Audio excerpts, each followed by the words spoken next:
مل کر پڑھیں الصلاۃ والسلام علیک یا رسول اللہ وعلی آلک واصحابک یا حبیب اللہ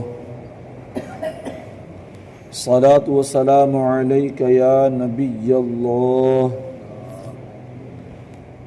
وعلی آلک واصحابک یا نور اللہ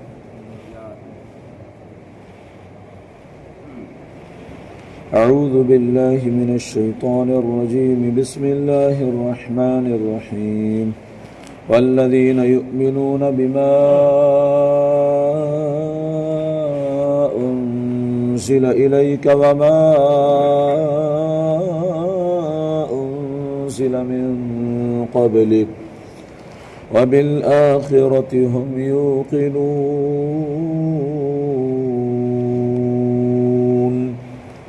صدق اللہ العظیم۔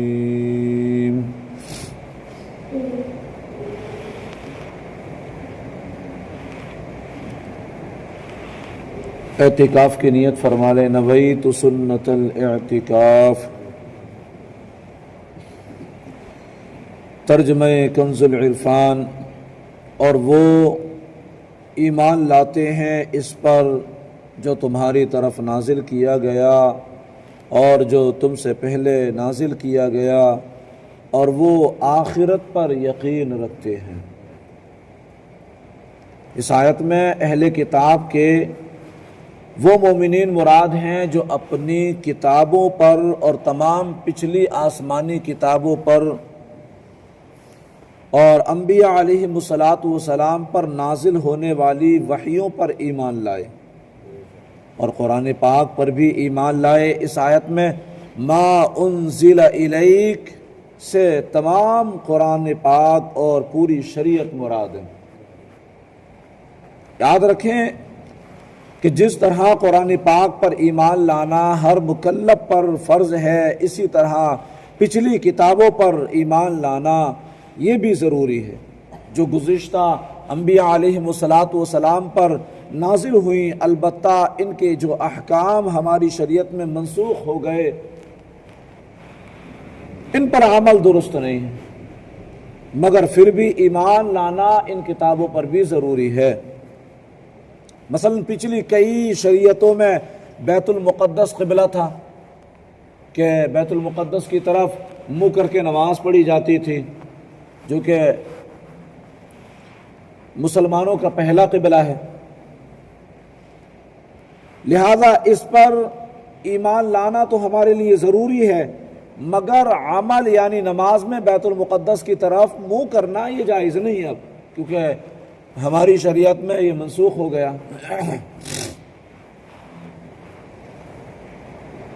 لہذا یہ بھی یاد رکھیں کہ قرآن کریم سے پہلے جو کچھ اللہ پاک نے اپنے انبیاء علیہ السلام پر نازل فرمایا، ان سب پر اجمالاً ایمان لانا فرض عین ہے۔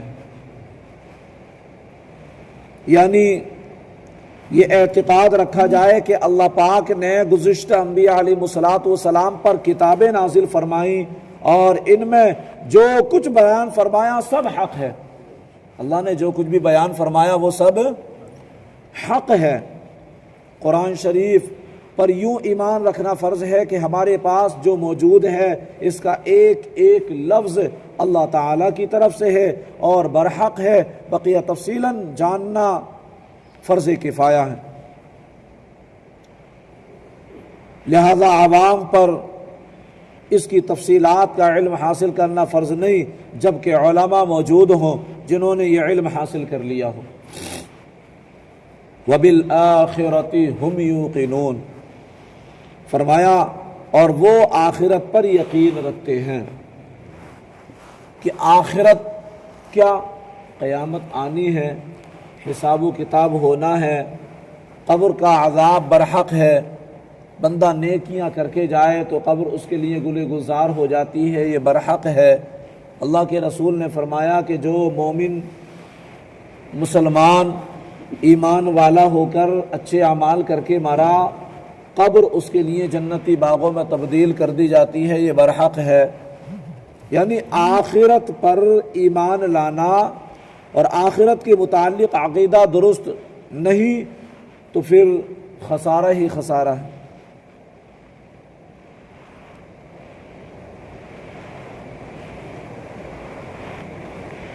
وَبِالْآخِرَةِ هُمْ يُوقِنُونَ، متقین لوگ قیامت پر اور جو کچھ اس میں جزا و حساب، یعنی حساب و کتاب ہونے کے بعد جزا و سزا کا معاملہ ہوگا، اگر اچھے اعمال کر کے دنیا سے گئے ہوں گے تو جنت اس کی جزا ہے، اور برے اعمال کر کے گئے ہوں گے تو فرشتوں کو حکم ہوگا منہ کے بل گھسیٹ کے جہنم میں ڈال دو۔ اب ہم دیکھیں کہ ہم کتنے اچھے اعمال کر رہے ہیں، ہم کیا راستے میں بیٹھ کر اس کا حق ادا کرتے ہیں؟ ہم کیا جب راستے میں چلتے ہیں تو جو مومنین مسلمان ملتے ہیں سنت کے مطابق عمل کرتے ہوئے سلام کرتے ہیں؟ ہم جب گھر پہنچتے ہیں تو کیا اپنے گھر والوں کے ساتھ بھلائی کا سلوک کرتے ہیں؟ والدین کے ساتھ بھلائی کا سلوک کرتے ہیں؟ کیا ہم رشتہ داریاں تو نہیں توڑتے؟ کیا ہم پڑوسیوں کو تو نہیں ستاتے؟ کیا ہم جو کمائی کرتے ہیں وہ جائز ہے، وہ حلال ہے؟ کیا ہم جو لوگوں کو جو لوگ حقدار ہیں ہماری مدد کے، ہم ان کی مدد کرتے ہیں؟ یہ تمام چیزیں دیکھ لیں، یہ سب بھلائی کے کام ہیں، یہ سب ایمان کی سلامتی والے کام ہیں کہ جس کا ایمان سلامت ہوتا ہے وہ مال کو نہیں دیکھتا، جس کا ایمان سلامت ہوتا ہے وہ کنجوسی کی طرف نہیں آتا، جس کا ایمان سلامت ہوتا ہے وہ اللہ سے ڈرنے والا ہوتا ہے، اس کے دل میں خشیت الہی رچ بس گئی ہوتی ہے، اور پھر وہ راہ خدا میں مال دل کھول کے خرچ کرتا ہے۔ حدیث پاک میں فرمایا گیا اگر تم مالدار ہونا چاہتے ہو تو اپنے گھر والوں پر بالخصوص اپنے والدین پر خرچ کرو، اللہ مالدار کر دے گا۔ آج لوگ جو ہے نا مالداری کے نسخے بھی تلاش کرتے ہیں، کئی پیروں کے پاس جاتے ہیں اور کئی میاؤں کے پاس جاتے ہیں اور کئی اللہ والوں کے پاس جاتے ہیں اور کئی اماموں کے پاس جاتے ہیں کہ ہمیں کوئی ایسا نسخہ بتا دیں ہم مالدار ہو جائیں، ہمیں کوئی ایسا نسخہ بتا دیں کہ ہم کروڑ پتی بن جائیں۔ اور کئی تو جو ہے ناجائز کی طرف جاتے ہیں، سود کا لین دین کرنا شروع کر دیتے ہیں، بیاس کا لین دین شروع کر دیتے ہیں، اور اللہ کی پناہ نہ جانے کیا کیا شروع کر دیتے ہیں کہ مالدار ہو جائیں۔ لیکن یاد رہے کہ یہ سب جو کاروبار کرتے ہیں، یہ سب جو کام کرتے ہیں، یہ سب اللہ عز و جل کی بارگاہ میں مقبول نہیں ہے، بلکہ یہ قیامت کے روز پھنسا دینے والے اعمال ہیں۔ دنیا کے اندر تنگی میں اگر زندگی کٹے تو کاٹ لیں، کیونکہ دنیا کی زندگی مختصر، آخرت کی زندگی طویل ہے۔ اگر دنیا کے اندر کسی نے آزمائشوں میں بھی وقت کاٹ دیا تو پھر اس کے لیے دائمی جو جگہ ہے وہ جنت ہے، اور جنت ایسا مقام ہے کہ نہ کسی آنکھ نے دیکھا، نہ کسی کان نے سنا، اور نہ ذہن و گمان میں اس کا کبھی تصور گزرا کہ وہ ہے کیسی۔ وہ بڑی اعلیٰ جگہ ہے، وہ بڑی آرام دہ جگہ ہے، وہاں نہ موت آئے گی، نہ بیمار ہوگا آدمی، نہ بڑھاپا آئے گا، وہاں ایسی غذائیں ہیں کہ دنیا کے اندر کوئی ایک چیز کھائے تو اس کا ایک ذائقہ ہی ہوتا ہے۔ مثلا اگر کوئی تربوز ایک کاٹ کے کھائے اس میں مٹھاس ہے تو وہ مٹھاس ہی پورے تربوز میں ہوتی ہے، اور دوسرا تربوز کاٹ کے کھائے اور اس میں مٹھاس کم ہے تو وہ کم ہی مٹھاس ہوتی ہے، زیادہ نہیں ہوتی۔ لیکن جنت کا معاملہ یہ ہے کہ اگر بندہ کوئی ایک پھل کھائے اور اس میں ایک منہ مارے تو ذائقہ الگ، دوسرا منہ مارے تو ذائقہ تبدیل، یعنی اس سے عمدہ ذائقہ، تیسرا منہ مارے اس سے اور زیادہ عمدہ ذائقہ، یعنی ذائقے پہ ذائقہ، ذائقے بے ذائقہ، اور وہ لذتیں دینے والا اور وہ دلوں کو لبھانے والا۔ لیکن یہ ملے گا اسی کو جس نے دنیا میں قربانیاں دی ہوں گی، جس نے دنیا میں اللہ کی رضا کے لیے زندگی کاٹی ہوگی۔ اللہ پاک نے اگر آزمائشوں میں ڈالا تو صبر و شکر کے ساتھ اللہ عز و جل کی بارگاہ میں گڑ گڑاتے ہوئے یہ زندگی گزارتے، آزمائشوں کو بھی گلے لگا لے۔ تو خیر، متقین لوگ قیامت پر اور جو کچھ اس میں جزا اور سزا اور حساب وغیرہ ہے سب پر ایسا یقین رکھتے ہیں کہ اس میں انہیں ذرہ برابر بھی شک و شبہ نہیں۔ اس میں اس بات کی طرف بھی اشارہ ہے کہ یہودیوں اور عیسائیوں کا آخرت کے متعلق عقیدہ درست نہیں، کیونکہ ان میں ہر ایک کا یہ عقیدہ تھا کہ ان کے علاوہ کوئی جنت میں داخل نہیں ہوگا۔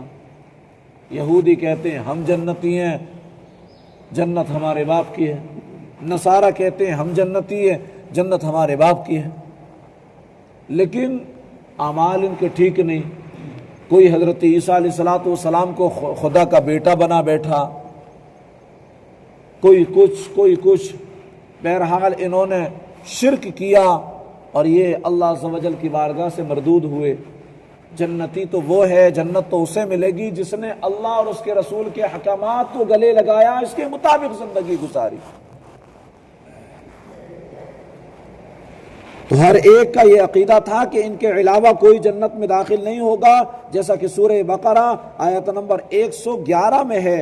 اور خصوصاً یہودیوں کا عقیدہ تھا کہ ہم اگر جہنم میں بھی گئے تو چند دن کے لیے ہی جائیں گے، اس کے بعد سیدھی جنت میں، جیسا کہ سورہ بقرہ کی آیت نمبر 80 میں ہے۔ اس طرح کے فاسد اور من گھڑت خیالات جب ذہن میں جم جاتے ہیں تو پھر ان کی اصلاح بہت مشکل ہوتی ہے۔ ہمیں ہمیشہ اللہ پاک سے ڈرتے رہنا چاہیے، اچھے اعمال کرتے رہنا چاہیے۔ جو بھی چیزیں ہمارے لیے اچھی ہیں، ہمارے مرحومین جو دنیا سے چلے گئے ان کے نام پر صدقہ و خیرات کرتے رہیں، اپنی طرف سے بھی صدقہ و خیرات کرتے رہیں کہ یہ بہت عمدہ عمل ہے۔ بلکہ اس کے تعلق سے تو رسول پاک صلی اللہ علیہ وسلم نے اپنے صحابہ کرام کو بار بار ترغیب دلائی ہے کہ تم اگر ایمان کی سلامتی چاہتے ہو، تم اگر اپنے دلوں میں خشیت الہی بٹھانا چاہتے ہو تو کثرت کے ساتھ میں روزانہ ڈیلی بیسس پر جو ہے صدقہ و خیرات کرنا شروع کر دو، کہ جب بندہ اپنے مال میں سے خرچ کرتا ہے تو مال کی محبت اس کے دل سے نکل جاتی ہے۔ اور میرے سرکار نے ایک مرتبہ یہ بھی ارشاد فرمایا کہ ہر امت کا کوئی نہ کوئی فتنہ ہوتا ہے کہ جس میں پڑھ کر کے وہ قوم ہلاک و برباد کر دی گئی، اور مجھے خوف ہے کہ میری جو امت، میری جو قوم کا فتنہ ہوگا وہ مال ہوگا، کہ لوگ مال میں ایسے گم ہو جائیں گے، مال کمائیں گے، بنگلے بنائیں گے، بینکوں کے جو ہے اپنی بینکوں کو بھر لیں گے اور آخرت کو بھول جائیں گے، آخرت سے منہ موڑ لیں گے، رب عز و جل سے غفلت حاصل کر لیں گے، غفلت پالیں گے۔ تو میرے سرکار نے فرمایا کہ مال میری قوم کا، میری امت کا سب سے بڑا فتنہ ہوگا۔ تو اگر ہم اپنے مال میں سے صدقہ کرتے رہیں ڈیلی بیسس پر روزانہ، تو انشاءاللہ دل سے مال کی محبت نکلے گی، دنیا کی محبت نکلے گی، آخرت کی محبت ہمارے دلوں میں جلوہ گر ہوگی، اور جب یوں ہوگا تو انشاءاللہ دنیا میں بھی بیڑا پار ہوگا، آخرت میں بھی انشاءاللہ بیڑا پار ہوگا۔ اللہ پاک ہم سب کو کہنے سننے سے زیادہ عمل کرنے کی توفیق عطا فرمائے۔ الحمدللہ رب العالمین، والصلاة والسلام علی سید الانبیاء والمرسلین۔ یا رب مصطفیٰ رسول کریم صلی اللہ علیہ وسلم کے واسطے ہمارے والدین کی، ساری امت مسلمہ کی مغفرت فرما دے۔ اے اللہ درس کی غلطیاں اور سب گناہ معاف کر دے، ہمیں عاشق رسول پرہیزگار بنا دے۔ اے اللہ قرآن پاک کی تلاوت کی، اس کا ترجمہ بیان کیا، اس کی تفسیر بیان کی، مولا اسے اپنی بارگاہ میں قبول فرما لے، اور ان نصیحتوں پر، قرآنی نصیحتوں پر ہمیں عمل کرنے والا بنا دے۔ اے اللہ قرآن کی پوری ہدایتیں عطا فرما۔ اے اللہ ہم سب کو قرآن کی فیوز و برکات سے مالا مال فرما دے۔ اے اللہ قرآن کی فیوز و برکات سے مالا مال فرما۔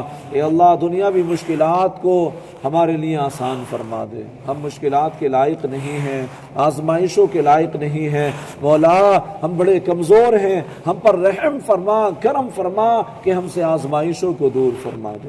اے اللہ ایمان کی سلامتی عطا کر دے۔ اے اللہ تمام تر دکھ تکلیف آزمائشیں اور تمام بلاؤں سے ہماری حفاظت فرما، رزق حلال عطا فرما دے، رزق حرام سے بچا لے۔ اے اللہ ہمارے گھروں میں امن کا، محبتوں کا، الفتوں کا ماحول عطا کر دے، ہمارے معاشرے میں بھی امن و محبت کا ماحول پیدا کر دے۔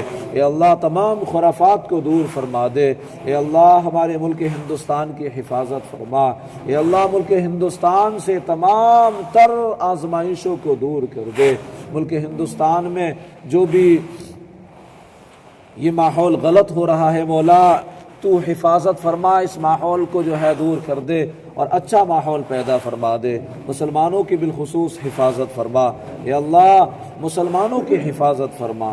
اے اللہ تمام عالم کے مسلمانوں کی حفاظت فرما، مسلمانوں کی جان مال عزت آبرو کی حفاظت فرما، ایمان و عقیدے کی حفاظت فرما۔ اے اللہ ہم سب کو نیک متقی پرہیزگار بنا دے، تقوی شعار بنا دے، نبی پاک صلی اللہ علیہ وسلم کی سنتوں کا عامل بنا دے۔ اے اللہ ہماری ان دعاؤں پر اپنے محبوب مکرم رسول اعظم صلی اللہ علیہ وسلم کے صدقے طفیل رحمت کی نظر فرما دے۔ سبحان ربک رب العزت عما یصفون وسلام علی المرسلین والحمد للہ رب العالمین۔ لا الہ الا اللہ محمد رسول اللہ صلی اللہ علیہ وسلم۔ یا نبی سلام علیکہ، یا رسول سلام علیکہ، یا حبیب سلام علیکہ، صلوات اللہ علیکہ۔ آپ کا تشریف لانا وقت بھی کتنا سہانا، جگمگا اٹھا زمانہ، حور گاتی تھی ترانہ۔ یا نبی سلام علیکہ، یا رسول سلام علیکہ، یا حبیب سلام علیکہ، صلوات اللہ علیکہ۔ جان کل کافی سہارا لے لیا ہے در تمہارا، خلق کے وارث خدا را لو سلام آقا ہمارا۔ یا نبی سلام علیکہ، یا رسول سلام علیکہ، یا حبیب سلام